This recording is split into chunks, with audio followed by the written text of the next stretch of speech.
ஒரு பெண் ஒரு ஆணை அழகி ஒரு ஆணை விரும்புகிறான், அதே போன்று ஒரு ஆண் ஒரு அழகிய பெண்ணை விரும்புகிறான். இது எல்லாமே ஒரு 5-10 வருடங்களுக்குள் அந்த எல்லா அழகுகளும் அடிபட்டு போய்விடும் என்பதை நாங்கள் அறிந்தே வைத்திருக்கிறோம்.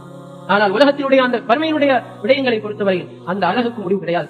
அங்கே இருக்கக்கூடிய வாலிபத்திற்கு முடிவு கிடையாது. அதிலே எந்த விதமான நோய் நொடிகள் பிரச்சனைகள் கிடையாது, கவலைகள் பயங்கள் கிடையாது. அதிலே இருக்கக்கூடிய ஒவ்வொரு பொருட்களும் ஒவ்வொன்றும் அது பெருமதியானது. வேண்டிய உணவுகளை அவர்கள் சாப்பிடலாம்.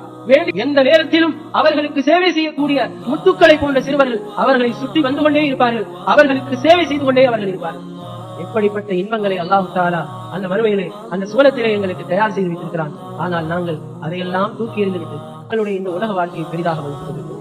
அல்லாஹ் பசுவின் இறக்கைக்கு கூட மதிக்காத இந்த உலகத்தை நாங்கள் அதுதான் எனக்கு தேவை என்று எங்களுடைய தலைகளிலே நாங்கள் அதனை ஏந்தி வைத்துக் கொண்டிருக்கிறோம். அதனால் எங்களுடைய முழு பார்வைகளும், எங்களுடைய முழு முயற்சிகளும், எங்களுடைய முழு திட்டமிடல்களும் இந்த உலகத்தை எப்படி சாதிப்பது, இந்த உலகத்திலே எப்படி வெற்றி அடைவது, இதிலே எப்படி நான் உயர்வான ஒரு இடத்தை அடைவது, இதிலே எப்படி நான் செல்வாக்காக இருப்பது, எப்படி நான் வசதியோடு இருப்பது என்றுதான் நாங்கள் சிந்தித்துக் கொண்டிருக்கிறோம் ஒழிய வேறு எதை பற்றியும் நாங்கள் சிந்திக்காமல் இருக்கிறோம்.